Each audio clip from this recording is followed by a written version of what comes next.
Hi guys, if you clicked on this video, it's likely that you are interested in learning about drips, and that's exactly what we're going to be talking about today.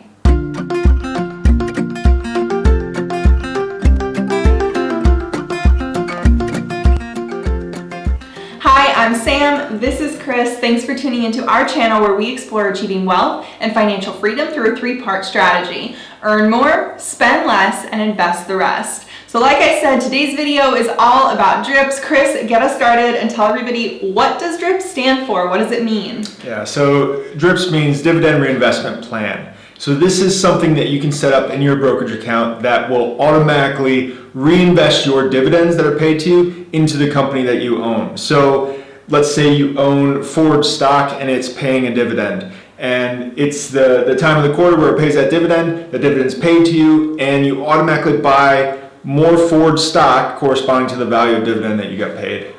Okay, and when do you think it's good to enlist in a drip versus when is it not good for you to enlist in a drip? Well, it depends on how active you are at investing. If you are, putting in a lot of work in valuing companies and allocating your capital to companies that are currently undervalued, it's not going to be a good time to invest in drips. Drips is more going to be for people who want to take a more passive approach to investing. They're in it for the long term, they're looking down the road 20, 30 years, and they want to get a little bit of that compounding factor that we're all looking for. So they want their money, their returns being compounded. This is how you do that. Because obviously if you've invested in this company, it should be a good company, so the dividends will be going into a good place. It might be a little bit overvalued when you're buying it though. See, that's the thing about drips is it's not necessarily being put into the stock at the time you want to buy it, at the price you want to buy it. It could be, buying back these shares at a much higher price than what you think is a fair value. That makes sense.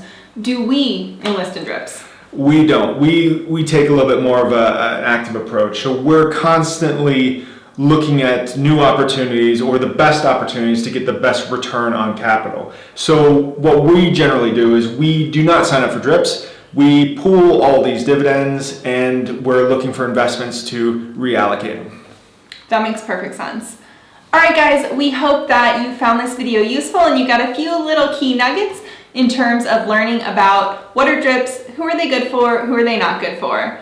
We will see you next time. If you liked this video, please be sure to give it a like, comment below, and subscribe to our channel. Remember, earn more, spend less, and invest the rest.